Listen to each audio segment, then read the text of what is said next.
welcome to this episode of Psych Attack. I'm Dr. Jasmine B. MacDonald. Lately, I've been thinking a lot about a specific area of research and hit a point where I really needed some backup. I've been thinking a lot about the organised, disorganised typology of serial sexual offenders or serial killers. If you've watched things like Criminal Minds, if you've seen the Hannibal Lecter films, or you've watched the Netflix series Mindhunter, then you probably already know what we're talking about. So today I've brought along a colleague of mine, a biostatistician, and all-round excellent human, Dr. Monsurul, to hack on the statistics of this work with me. So, Mons, thank you for joining me today. Thank you, Jasmine, for this opportunity to discuss about stat. Stat is one of the things that I always say is fascinating. It's something that gives me insight in a lot of different topics. And being a biostatistician, I started my career in stat in education, then moved to public health and sociology. Now talking about this topic that with a serial killer and offenders. Yes, that's probably an uniqueness about biostat. It allows you to work in different topics and analyze the data and see the world from a statistical point of view. So that's probably what I enjoy, and that's why I become a biostatistician. I'm originally from Bangladesh, and did my honors masters there. Then moved to Africa, worked there as a biostatistician. Then moved to Australia in academia for a bit, and did my PhD. Yes, so I guess both from learning experience, traveling, working in NGO, non-NGO, academia. Yes, I'm probably not a uh, pure biostatistician anymore. And biostatistician probably is my lived experience through different topics. And I love to see that the proper biostatistics is applied in decision making.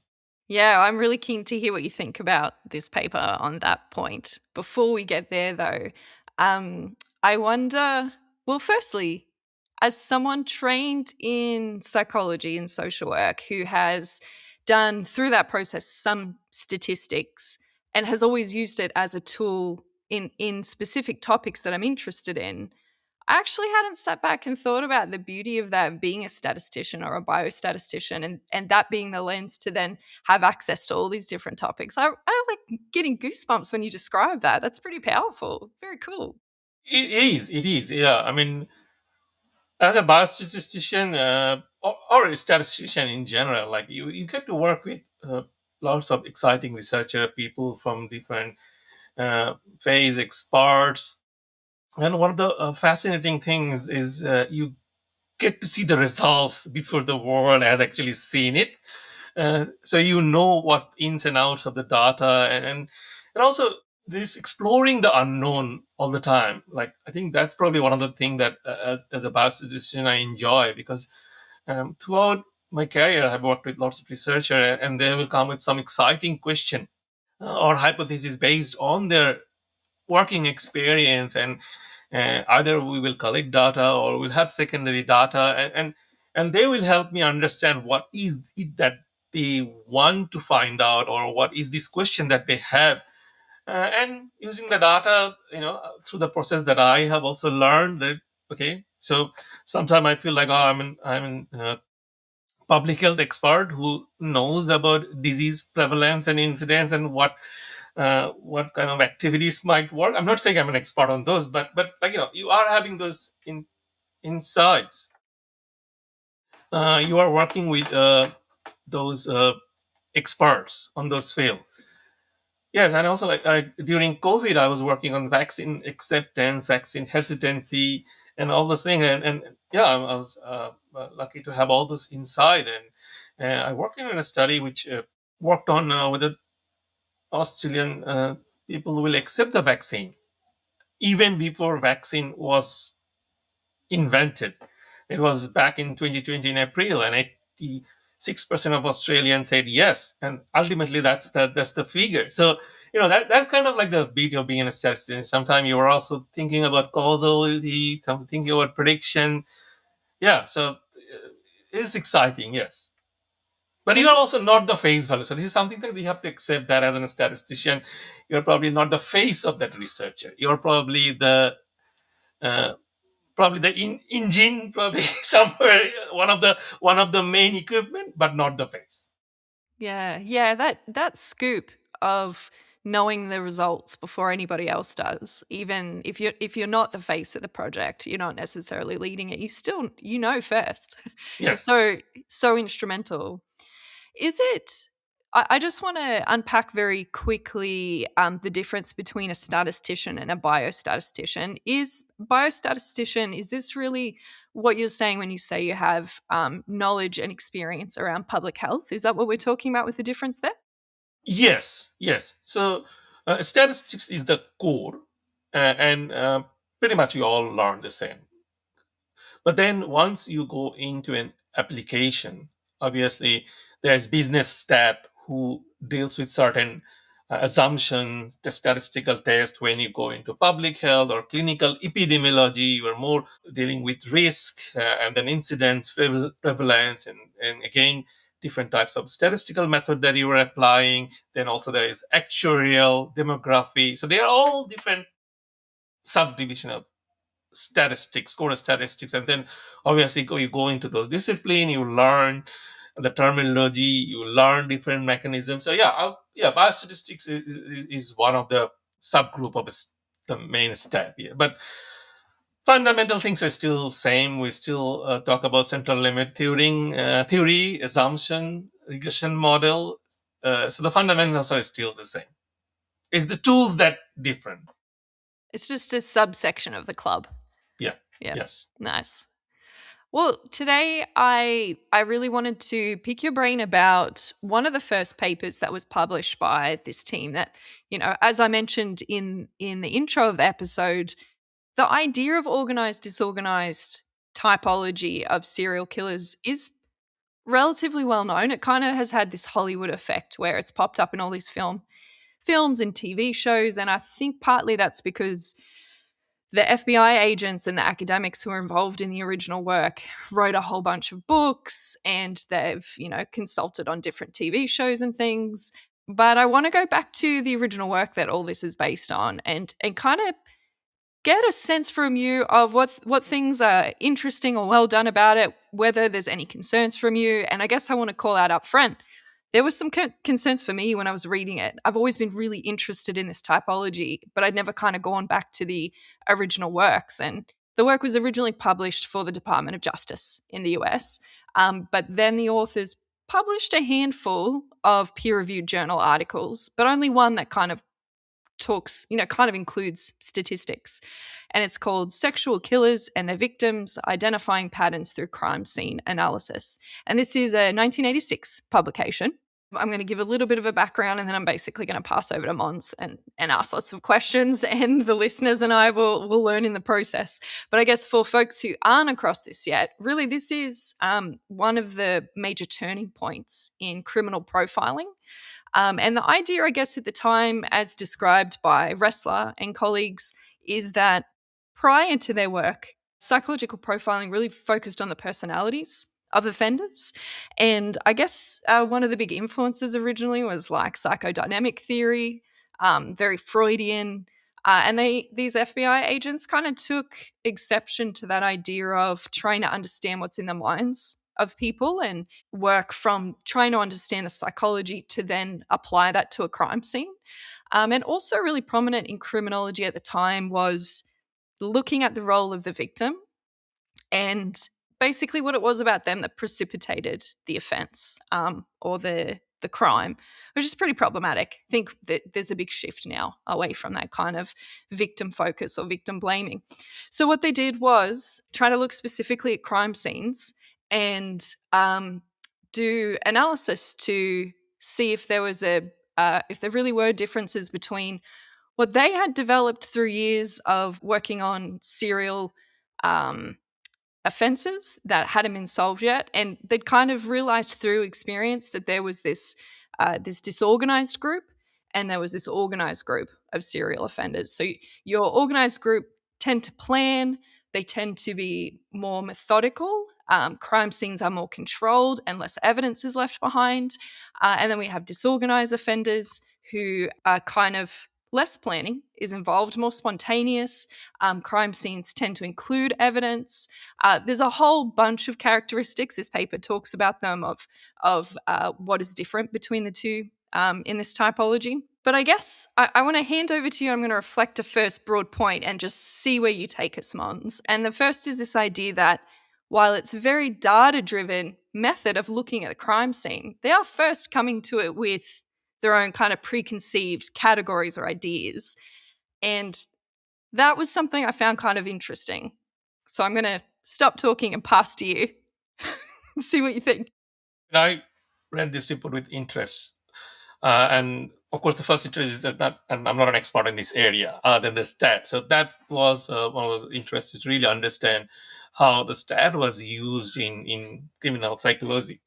I think the first point that, as you mentioned, really struck out for me as a positive is that they wanted to describe these things from the offender perspective rather than victim blaming. I think the first paper sets up in the first paragraph saying that the victim are the cause. So that's kind of the narrative they wanted to change. So I really have to call out for that. Like, this is really, really good initiative in 1986 that you're talking about. So in the current now in 2025, I guess many of the research that we are doing, where we are really wanted to talk about the research driven from a perpetrator perspective rather than victim blaming, or also like change those narrative. Like, even if we don't have access to the data for the perpetrator, we do, if we have analyze the data for the victim, we do not say this is the cause, victims are the cause. So I guess, yeah, that is probably the strength of the paper. When I read the paper, I think it didn't really actually struck out that they did the categorization beforehand. Actually, this is what I would suggest that you do, because these are the Okay. expert people who actually work on that field. They have experience working on this area, so they definitely have hypothesis, and based on that, they have decided that this is organized and this is disorganized. What would be interesting to actually see after the data analysis, do you still believe that their hypothesis was correct or not? So that's probably where I was like a little bit disappointed. I really wanted to see what was the justification, really put forward the justification that this is the why we have categorized them into group. We are going to look into all these data and then come back and see whether our hypothesis was correct. And this is, as I said, like, working in public health, working with the clinician, many of the cases this was the case. Like, people actually who work in this field, they come up with that, oh, I think this is what it is, but I don't have enough data to prove it or show evidence, and then that's where we design the study. So when I was reading one of the review, I thought, oh, that whole concept of categorization was criticized, which is really interesting, and I found it was not surprising. So I think this is where uh, subject to subject, discipline to discipline, things that you apply varies, Mm. and not everything is black and white, right? So obviously there will be a gray area, and categorization is one thing. Where do you put the cutoff? Even in blood tests, right? When you do a blood test, you go to a GP and they say your things are normal or abnormal. But if you really look into those data, these are also based on cutoff. Mm. So something can be individual as well. So I'm just saying, like, this whole talking about this categorization. So for me, that didn't really surprise me. I was really like, okay, fine. They have done it based on their experience. Then they have selected 36 sample. Obviously, that's not enough sample, but also we're talking about serial killers. So I don't know how many events they actually had. I probably say that I was looking for a little bit more information, that they had, let's say, this many cases of them, they selected 36, or they had 36 cases only. That's what they have analyzed. So that is one area. I mean, like, if you're analyzing administrative data and you only have access to 36, then this is what you have. This is what you analyzed. But Yes. if you have, if they're FBI and they might have access to 1,000 data set and they have analyzed 36. So that two are completely two different scenario, and we don't know about that. Yeah. So they the total sample was 36. Yes. So they were touring different parts of the US as federal agents, visiting local stations to help with cases, but also to do training in different things. And along the way, where possible, they would visit local prisons and any serial sexual offender that they could, or serial killer that they could get access to, they interviewed. So it's one of the kind of main criticisms that comes out of this work is it's not randomized, the sample is very small, and the way they interviewed wasn't standardized. Now, we don't know what the population is. Like, there's no way to know what the population of serial sexual offenders is. They're all male Yeah. because they're all male prisons. But also, at the time, it wasn't really accepted that women would be serial offenders. Mhm. So I don't know. That bothers me too, and I was really kind of curious to see what you think about that. That random, all these things that are important statistics, but also the practical aspects. Like, if this is who they have access to, and we don't know what the whole population is to sample from, I feel like that they've kind of gotten a bad rap for doing something that's quite obviously there's limitations, but it's quite innovative at the time. Let's say when you're saying this is the people that they have access to, I'm just treating this as an administrative data. Sometimes like this is what we have, right? So in that case, is completely fine. That's the 36 they had access to. Now, the question is then the generalizability of those data. You cannot question the analysis because that's fine. Yes, analysis can be done, but how much can you actually interpret the findings to generalize all the serial killer or kind of have validate the idea that is this categorization correct or not? Hmm.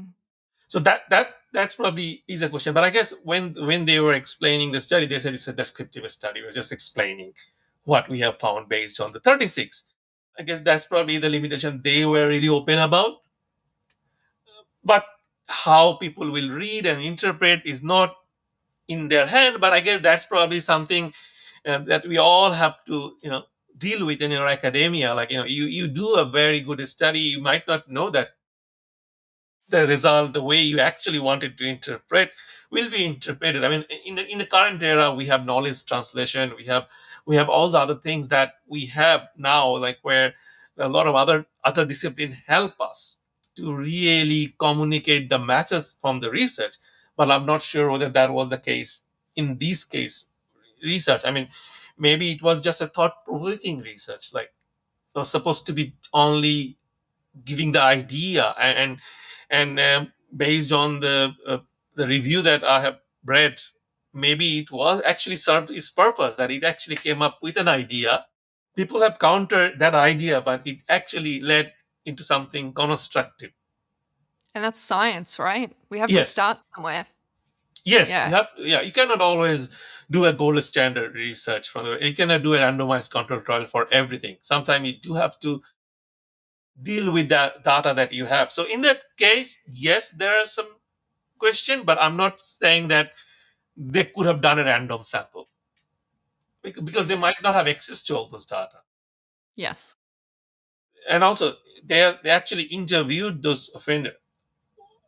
There people might, I mean, some of the offender might be randomly selected, and they would choose not to interview. So in that case, let's say you actually end up with the same 36 after doing all the randomization, so you still have the same output. Yeah. But I guess, yeah, it is the approach that you take. So yes, as you're absolutely right. Like it's a practical level. Like maybe it wasn't possible for them to do a randomized sample, or maybe they had a idea and they thought, let's look at this with the 36 and pilot it, test our assumption whether it is correct or not. Hmm. So that's probably one area. But thanks for clarifying that. What was done in 1986, reporting p-value only, not providing summary statistics for all the comparison only for those significant one, was acceptable in 86. Is still acceptable to some journals nowadays, but majority of the academics who work in statistics probably don't like to base all the inference based on p-value alone, and also p-value less than 0.05. uh, I think a few years back there was a paper in Nature where I think more 500 statisticians signed that let's not make a decision based on p-value less than 0.05. We are still, that is also an categorization, right? We are making a big decision that this is significant and this is not significant based on a random cutoff. Mm. But I would say that in the table one, they did put the p-value of those which are very close to 0.05. They did report those who were zero point zero 0.09. So they, even though in the method they said all those which is less than 0.05 is significant, they did mention those which are close to 0.005. So that's probably good. Like they did not completely reject those which are zero point zero 0.06 or zero point zero 0.07 because they were actually not less, but it's still there. So that's probably the p-value. In terms of the actual analysis, it mentioned that it did t-test. The paper mentioned that t-test, most of the dot variables are categorical. There were some which were continuous and they reported mean. For categorical variable, obviously you're calculating proportion. So they did report the percentage and then within parentheses the number. So in that case, I guess the best practice at the current era is desktop proportion, which actually looks into a Z distribution, not T distribution. So that's probably something that I was not sure. We'll probably go with our modern practice. That's a really interesting point that I want to understand better, because the analysis is we've got 36. This is just to bring folks up to speed who don't know the paper. There's 36 offenders, but then to be a serial offender, you need 3 or more crimes. So what they're comparing is the crime scenes, the individual cases across those 36 offenders. So that's a little bring folks up to speed, but then to back to what you're saying, talk to me about that difference that you mentioned there. I don't quite get it, and I want to. So, I mean, they have in the method they talked about all those variables, like more than 300 variables from 4 different data sets. And in the table, they have provided those variable names and in some context variable labels. What I understand, majority of them are categorical variable, Yes, where you can um, see whether the someone probably within certain age group, like left footprints at a crime scene. exactly, or use a vehicle and not use a vehicle, something like those. Also, they had some scale which is continuous, like Mm. between 1 to 10, or more general like an ordinal scale. But let's say for this discussion, they are continuous type, like their number. In my practice, if I'm analyzing categorical data, and especially in this case comparing the proportion between two variables, I will do a test of proportion to see whether the difference in proportion, what is the difference in proportion, and confidence interval, and see the variability, and then obviously the p-value. But this paper talks about t-test. So t-test is a distribution. Obviously you have an independent, normally distributed. I don't think you can easily check those based on categorical variable, but for large sample, that's all are normally distributed. So let's assume they are for large sample, but this is not large. And then the t-test is usually used for comparing means, but you're doing proportion. So what we usually use test of t proportion, a test of two proportion, which usually follows a jet distribution. Mm.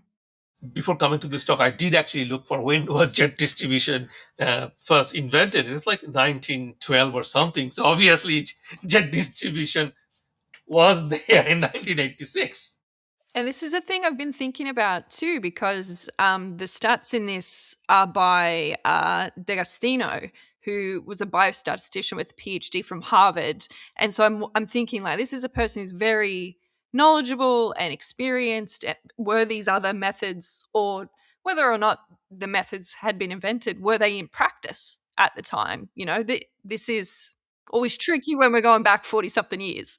Yes, and there are other factories also. There's not enough samples, so you could have done parametric, non-parametric as well. So you could have done chi-square test when you're doing the test of proportion, or you could have done a lot of other things like different approaches. So yeah, that's probably another thing that I was like why is T not other things? Maybe there is justification, but probably with my practice, I'm not aware of. But maybe there is an alternative justification. Those who work in this field or those who know more about the teachers, probably possible. And jet tested teachers to some extent. I'm not going to say they're similar, but the underlying assumptions are they're there. So I'm not justifying what they have done, but I'm saying there could be a justification that I'm not aware of. And that full report of analysis is actually not. Probably there is some library in the US that I'll eventually access that report from, but it's not. In the few months I've been looking, I haven't just found it online. And that was actually one of the things, because they did say that there is published, the whole justification of the analysis is published, and I wanted to have a look at that one, but there's no such thing. And that's where, like, in the current era, modern era, we talk about open science, like where you can actually see all these things.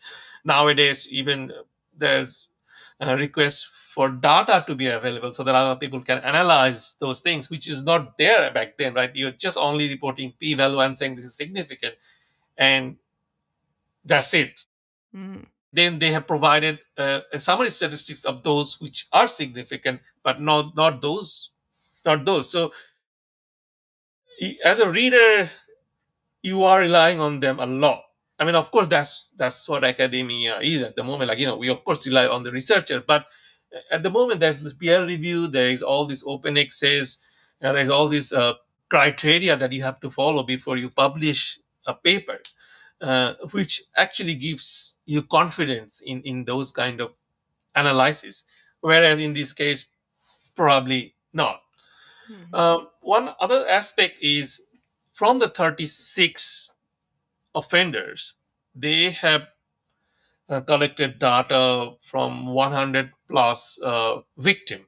Now that means you have longitudinal panel data. Basically, for some individuals you have multiple victim, but when the victim cases were analyzed, they were analyzed as an independent characteristics. Mm. So a certain serial killer might have a preference for those that were victim for that particular serial killer. So I think that another approach, like, in analysis, you got clustering, basically. So because that serial killer, whoever the victim of that serial killer is, constitute a cluster. Right? So that another aspect was not considered in analysis. We would have done that to understand, because the motive may have been different by serial killer, and obviously we were also not provided with any numbers, is that between the organized and disorganized number of victim, whether it is different. If someone is disorganized serial killer, I mean, I'm not an expert in this area, but I was just conceptualizing, is that if somebody is disorganized, and as this paper is saying, that somebody acted because of that occasion, then how come that person is a serial killer? Because if you are a serial killer, there should be some motive, right? That linking those incidents. Mm. So that is not talked about in this paper at all. No, and some of the behaviors that they talk about or compare with these t-tests, the frequencies can be as low as 4. So it could Yes, just, as you say, be the one person and not representative of a one group compared to the other. exactly. Yes. So that is one of the things that I was not sure about when I looked at that one. I think in general the presentation, obviously there is roughly across the four data sets. I think 139, 150, 11, 57. So that is roughly 350 variables that they have analyzed, and 50% of them were significant. So you get about 20% of significance. So it's pretty much, that's where I guess nowadays we're talking about like a p hacking. So you're doing all this analysis without justification of, of course, in 1986 the computer wasn't that fast. At the moment, computer nowadays, computer is very fast. You can pretty much do a lot of analysis, and that's where we are continuously suggesting people, recommending people that please have your analysis plan first, really conceptualize it first, and then go into analysis. Don't look at into your data. Don't peek into your analysis first. So yeah, out of 350 variables, 50 are significant is not surprising. Hmm. And I was looking at one of the variable, which was I think they call it sexual concern. So out of the five variable, only one is significant, and that's what they reported. But that is part of a construct, right? So there is five variable, one of them are significant, and those are like out of total number is out of 17 in one group and 8 in another group, and then out of the 17 you have 12%, out of the 8 you have 62%. That's another area of concern as a statistician. When you just looking at that one, like you have tested five variable, one is significant, and that's what you reported. Nothing about the other four. Maybe you would have seen the same pattern, but just because of there is not enough number, you're not seeing a significant result. There are a bunch of like subscales like that in there. Like in one of the tables, there's torture 1, 4, 5, and 9. So presumably somewhere there's 2 and 3 and 6, 7, and 8. It's really interesting because most of what's reported is significant. There, as you say, there's some that aren't, but they're most of the ones that aren't, they're approaching a 0.05. Is it fair to say what we're talking about here is cherry picking the things that tell a story for publication? And arguably, on the one end, it's on the most honest, utility based end, it's trying to present the things that could be used for a profile, but it's also problematic because of the number of analyses we do to get to these points. Like, so is this, we're talking about the idea of alpha inflation? Yes and no. Yes, they have done a lot of analysis, and obviously that's where, as I say, like out of 350 variables, 50 of them are significant. Yes, so there is alpha inflation, but also on the other hand, I would have been concerned if only 5% of the analysis were significant and they are only describing those. So they have 20% of the significant variable. So there is something. They are not only presenting or making a story out of nowhere. So there Yes. is something, there's some findings. So I think the cherry picking or the p hacking, the concept that came is that when you actually don't have anything and you are just slicing and dicing your data in a different ways to really find something. I see. So this really is it's nuanced. It's a blurry area in an innovative and high stakes public health issue. Yes, yes, yes. So I'm not going to penalize them for that. I mean, because they have reported the actual p values. They are not, so they have done that. There is more than enough significant findings. If there was only 10 out of the 350 analysis, yes, I'll probably say they are looking at p hacking or cherry picking or alpha inflation. They're not doing that. They reported more than enough. Yes, where I'm calling out them is that they should have presented all 350 analyses. And if we do that, in that case, you probably have seen that the sexual concern, those which are missing out, are also trending in the same direction. Mm, So even though they might not be significant, but the actual effect size, the differences between organized and disorganized were probably tending in the same direction like those which are significant. So mm, in that case, what would happen is that even though they are not significant, as a reader, you are making more conscious decision. You're saying, okay, no, I can see that this is purely numbers. They don't have enough numbers. That's why those two are not significant, but I can see the behaviors all tending toward the same direction. I see. I see. I think that those would actually help in favor of their argument. Ah, yeah, I'm seeing that now through your description. If they had a sample of 1,000 offenders and then all of the crimes for those people, then I guess that's more what we'd be thinking of alpha inflation is the more tests and you've got a really big sample, you're going to find something. So actually, it Exactly. works in the other way than I thought. And this Yes. is Yeah. why we talk to people who have specialist knowledge. Because I was looking at it and I was thinking, like, I don't know how it would work here, but I imagine you could do another type of analysis. Like, I'm going to say some stuff and you're going to roll your eyes, but like, I'm thinking of things like a factor analysis or structural equation modeling or something where we can do a bunch of analysis at once that can reduce the number of tests. But I hear what you're saying. That's really interesting. There's 2 points that you made, and as an analyst, we analyze the data.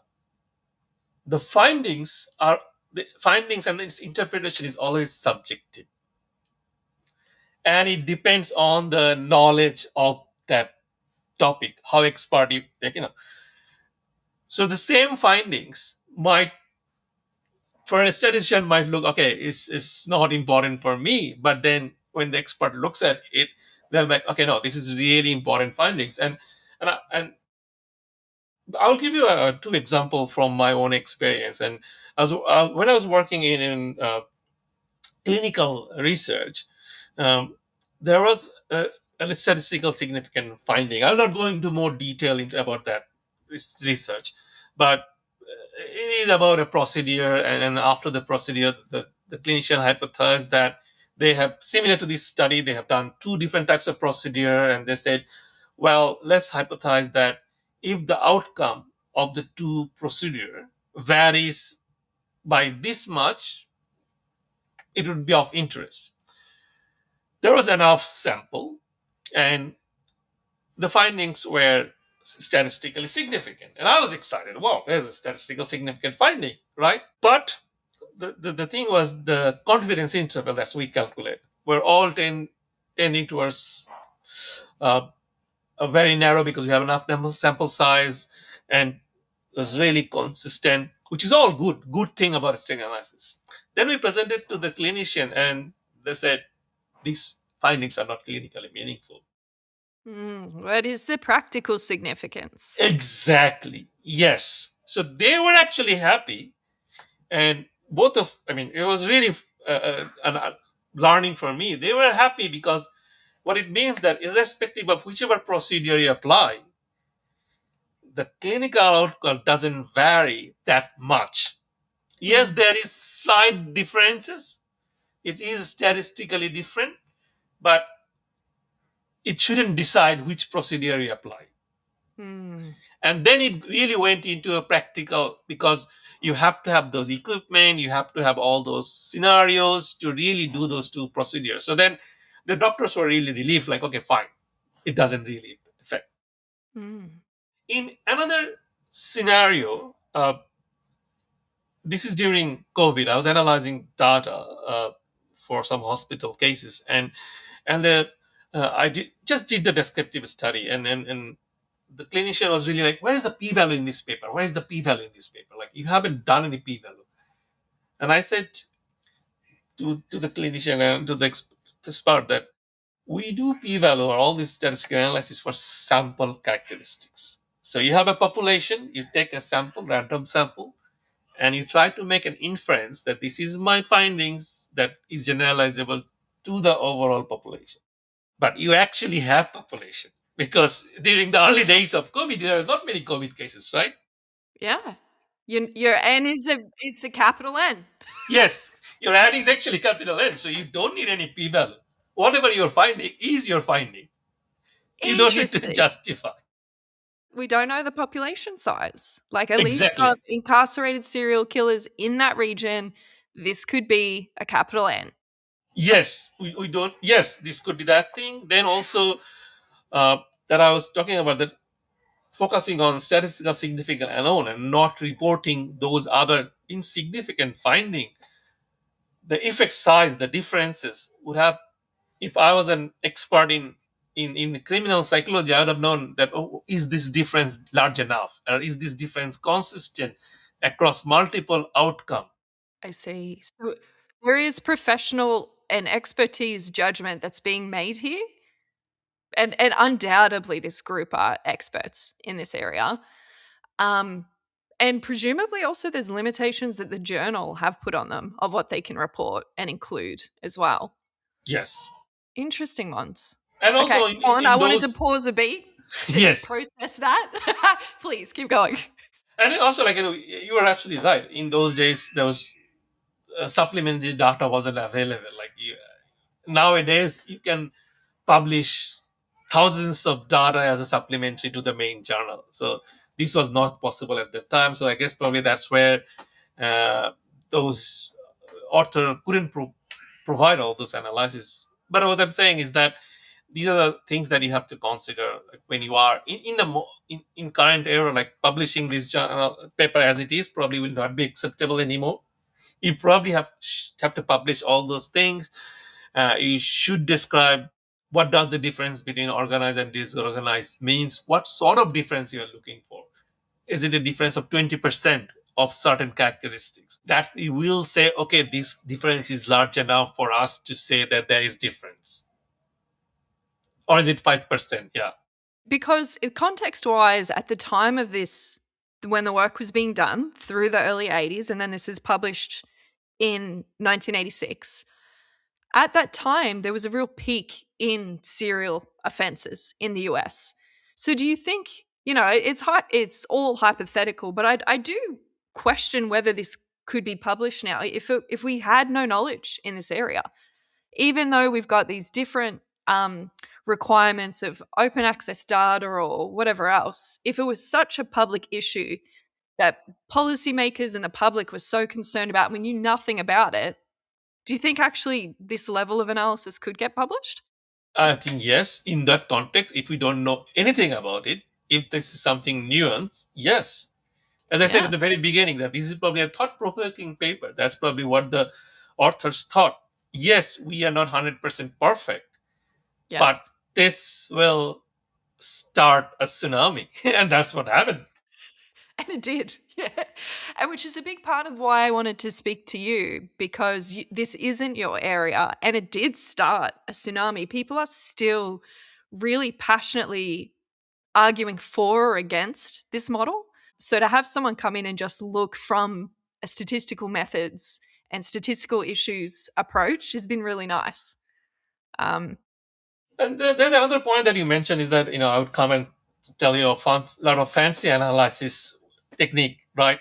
As a statistician, I mean, sorry, as a biostatistician, I face this all the time that we do a certain analysis, and then when you go to the review and something like that, and someone else will say, "Oh, let's do it in a different way." Yes, you could do that. You can always analyze more fancier way, but you have to ask what is your objective. What is the research question that you are trying to answer? Are you trying to identify factor? If it was yes, then yeah, let's do factor analysis. But I think the author here was really interested to do two objective. First one was profiling, so basically just describing all the profiles. Second one, they did talk about predicting, which I don't think they have done in this, because then you really need to go into prediction modeling. Okay, let's if we do input the victims these characteristics that will tell us the likelihood of somebody experiencing that thing. But I guess that probably they didn't talk about. Uh, they didn't talk about whether if you put these offender characteristics that will tell you whether somebody is organized or disorganized. They did do the profiling. These are the characteristics, but they didn't really go into predicting. So that's probably one of the thing that. But other than that, yes, I mean, obviously you can do factor analysis, you can do principal component analysis. Those are things that came into my mind as well. Like, you can do sequence analysis to really understand how certain profile is closely related, and certain you can do a lot of fancy analysis with current statistical packages in Stata R. Yeah, they can do a lot of fancy things, but is it your objective? That's probably where you have to ask the question. I mean, and then sometimes we do get that, like, you will do an analysis and somebody else will say, oh, you could analyze this way. Like, is this really my objective? yes. And that comes back to what you said early on, that they are the experts and they'd already identified these two groups were practically useful. It was coming out of the cases they were working on. How would you have done the analysis? I would have designed a case control study Okay. Tell me about this. where the serial killers are the case, and I would have find the control, which are not serial killer, but they are similar kind of characters, other offenders, and understand the differences of those two groups. And I think their objective is really identifying the organized and disorganized within the serial killer. So having a control group. So basically, they could be another offenders from the same jail. But they might have only had one violent crime, so they're not Exactly. serial offenders. Okay. Yes, yes, yes. And then probably see a comparison how that works and how that does. So that's probably just putting a perspective, because when you are seeing this analysis, you're descriptive, only describing it. You're not having a comparison group, so you have nothing. Even if I know it's not an apple comparison, but sometimes even if you're comparing apple and orange, that's still like you are comparing, you are getting something. In terms of the actual analysis, as I said, I would have provided a very basic descriptive table with all the details of every variable, and provide how many were missing for each of the variables, something that they have mentioned in the paper but did not describe how many were missing. So actually put all those information out there. Do a test of proportion where it is categorical, and then do mean test of equality of mean. That's fine. I would report the actual effect size, confidence interval, and obviously p value will be there, but I will not make my judgment based on the p value. I'll probably do something like a forest plot where uh, you categorize, okay, these are the common characteristics. Let's put them in one plot and see whether all the differences, where the differences are they are actually clustering. So that kind of would be my first analysis. But as I said, for the victim, I'll adjust for the clustering because that is there. And then I will look at some sequence analysis as well, just to understand um, whether the motive has changed for serial killer from one offense to another. So the sequence of the order that they've committed their crimes, if there's a change. Yes, yes. Um, yeah, but other than that, to address their objective, probably I would have done a predictive modeling as well because that's the second objective. But within the objective, that's yeah, it's not vastly different, but I think the presentation would be a lot different than what they have done. Hmm. But as I said at the beginning, I like that this is their experience. They have already described this is the organized and disorganized. So I'll probably go with that, provide more details about how they were selected, provide a little bit more justification around the inference, like not just pick the significant, non insignificant one as well, and describe them together. Like Yes. out of the five sex concerns, three were significant, two were non-significant, but as a construct, they're all trending towards something like that. So would provide more context to the inference. One of the things that I've noticed is when when I work with folks who are less experienced in the methods that I'm experienced in, and they're just fresh out of training, they are very black and white in how they apply things, and they like to follow rules.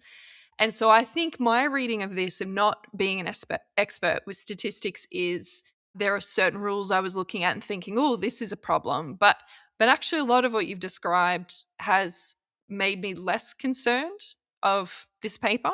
But I just want to clarify a couple of specific points. So, how concerned are we then? Or everything considered together, the fact that these are experts who've done this work, that the size of the sample wasn't so large that we're really worried about the kind of analysis they've done.